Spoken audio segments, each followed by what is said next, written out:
नमस्कार और आज की इस खास चर्चा में स्वागत है। आज हम कार्बन पर फोकस कर रहे हैं।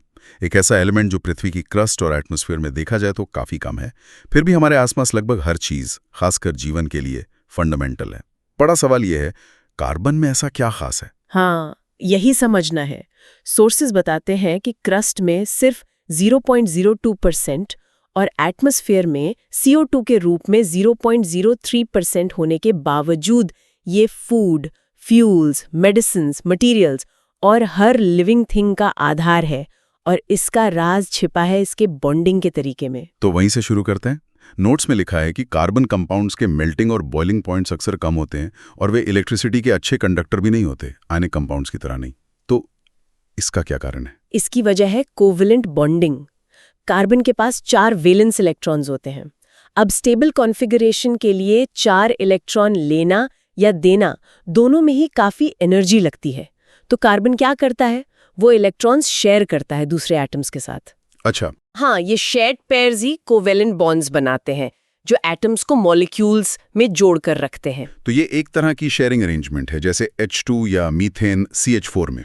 और सोर्सेज ये भी कहते हैं कि मॉलिक्यूल के अंदर तो ये कोवेलेंट बॉन्ड स्ट्रांग होते हैं, लेकिन अलग-अलग मॉलिक्यूल्स के बीच के फोर्सेस अक्सर वीक होते हैं। हाँ, ये बात समझ आती है। इसी से लो मेल्टिंग और बॉइलिंग पॉइंट्स एक्सप्लेन होते हैं। बिल्कुल।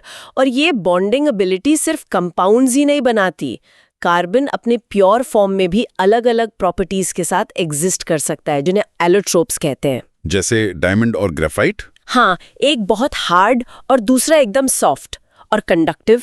एक ही एलिमेंट इतना अलग कैसे हो सकता है? ये सब अरेंजमेंट का खेल है। डायमंड में हर कार्बन एटम 4 दूसरे एटम से मजबूती से जुड़ा होता है, एक रिजिड 3D स्ट्रक्चर में, इसीलिए वो इतना हार्ड है। ग्रेफाइट में हर कार्बन एटम 3 दूसरों से जुड़ता है, फ्लैट हेक्सागोनल लेयर्स में। अच्छा, लेयर्स में। हाँ, ये लेयर्स आसानी से एक दूसरे पर फिसलती हैं, जिससे ग्रेफाइट सॉफ्ट और स्लिपरी होता है। और हाँ, इसमें डीलोकलाइज्ड इलेक्ट्रॉन्स की वजह से ये इलेक्ट्रिसिटी भी कंडक्ट करता है। और फुलरीन जैसे दूसरे एलोट्रोप्स भी हैं। कमाल है कि कैसे स्ट्रक्चरली फंक्शन तय कर देता है। लेकिन कार्बन का असली जादू, जैसा कि ये मटेरियल्स बताते हैं, शायद उसकी लाखों कंपाउंड्स बनाने की एबिलिटी है। इतनी वर्सेटिलिटी कहाँ से आती है? 2 मेन प्रॉपर्टीज हैं। पहली, कैटेनेशन। कार्बन एटम्स की खुद दूसरे कार्बन एटम से जुड़कर लंबी चेन्स, ब्रांच्ड स्ट्रक्चर्स या रिंग्स बनाने की अनोखी क्षमता। ये सिंगल, डबल या ट्रिपल बॉन्ड्स हो सकते हैं। कैटेनेशन, ठीक है। और दूसरी, टेट्रावैलेंसी। कार्बन की वैलेंसी 4 है, यानी वो 4 कोवेलेंट बॉन्ड्स बना सकता है। ये दूसरे कार्बन एटम्स से भी जुड़ सकता है या फिर हाइड्रोजन, ऑक्सीजन, नाइट्रोजन, हैलोजेंस जैसे दूसरे एलिमेंट्स से भी। और इसका छोटा साइज भी स्टेबल, स्ट्रॉन्ग बॉन्ड्स बनाने में मदद करता है। ये तो जैसे एक बहुत वर्सेटाइल बिल्डिंग ब्लॉक्स का सेट हो गया। शायद इसीलिए ये मीथेन जैसे सिंपल मॉलिक्यूल्स से लेकर DNA जैसे विशाल मॉलिक्यूल्स तक सब कुछ बना सकता है। इसी से सैचुरेटेड कंपाउंड्स बनते हैं जिनमें सिंगल बॉन्ड्स होते हैं, और अनसैचुरेटेड जिनमें डबल या ट्रिपल बॉन्ड्स और आइसोमर्स भी होते हैं। एग्जैक्टली।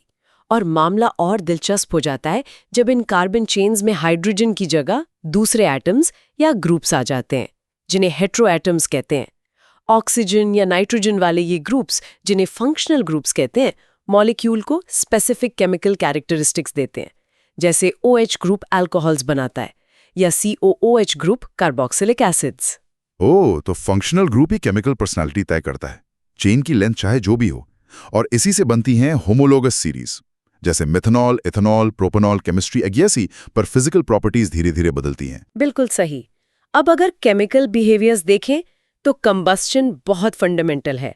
कार्बन कंपाउंड्स ऑक्सीजन में जलकर एनर्जी रिलीज करते हैं, फ्यूज ऐसे ही काम करते हैं। सैचुरेटेड हाइड्रोकार्बन्स अक्सर साफ चलते हैं, अनसैचुरेटेड वाले स्मोकी फ्लेम दे सकते हैं। और सोर्सेज में एडिशन रिएक्शंस का भी जिक्र था। हाँ, वो अनसैचुरेटेड कंपाउंड्स के लिए की है। वे अपने डबल या ट्रिपल बॉन्ड्स पर हाइड्रोजन जैसे एटम्स को ऐड करके सैचुरेटेड बन सकते हैं, जैसे वेजिटेबल ऑयल्स का हाइड्रोजनेशन निकल कैटलिस्ट की मदद से उन्हें सॉलिड फैट्स बनाने के लिए। अच्छा। जबकि सैचुरेटेड कंपाउंड्स जो कम रिएक्टिव होते हैं, उनमें सब्स्टिट्यूशन रिएक्शंस होती हैं, जहां क्लोरीन जैसा कोई एटम हाइड्रोजन एटम को रिप्लेस कर देता है। अक्सर सनलाइट जैसी एनर्जी की जरूरत होती है। चलिए, जल्दी से इथेनॉल और एथेनोइक एसिड पर भी बात कर लेते हैं, जिनका जिक्र नोट्स में काफी है। इथेनॉल एक अल्कोहल, OH फंक्शनल ग्रुप, अच्छा सॉल्वेंट है, फ्यूल है। और एथेनोइक एसिड यानी acidic acid, COOH functional group, वही जो विनेगर में होता है, प्रिजर्वेटिव का काम करता है। हाँ, और ये की रिएक्शंस दिखाते हैं। इथेनॉल को ऑक्सीडाइज करके एथेनोइक एसिड बनाया जा सकता है। एथेनोइक एसिड अल्कोहल्स के साथ रिएक्ट करके एस्टर्स बनाते हैं, जिनकी मीठी गंध होती है, फ्लेवरिंग्स और परफ्यूम्स में इस्तेमाल होते हैं। ये एस्टरिफिकेशन फंक्शनल ग्रुप केमिस्ट्री का क्लासिक एग्जाम्पल है। और आखिर में रोजमर्रा की केमिस्ट्री, सोप्स और डिटर्जेंट्स।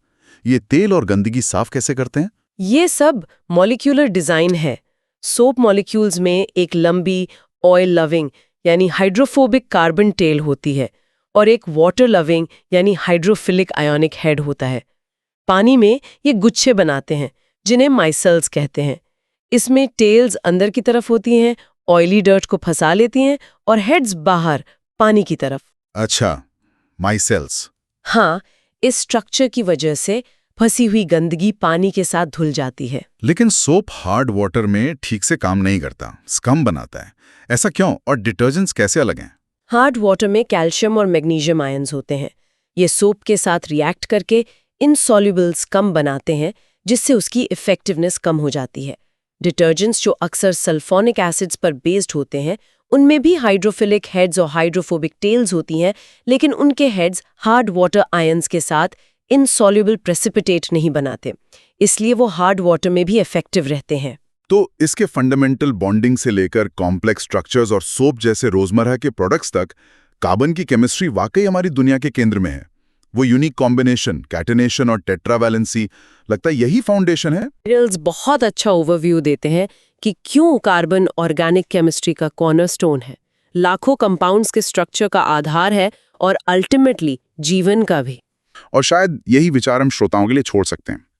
इन प्रॉपर्टीज को देखते हुए वर्सेटाइल बॉन्डिंग, चेन्स और रिंग्स बनाने की क्षमता, दूसरे एलिमेंट्स के साथ जुड़ने की काबिलियत, आखिर इन्हीं कैरेक्टरिस्टिक्स ने कार्बन को वो अकेला एलिमेंट क्यों बनाया जो जीवन के लिए जरूरी कॉम्प्लेक्स मॉलिक्यूल्स बना सकता है? इस पर जरूर सोचिएगा। अगली बार तक एक्सप्लोर करते रहिए।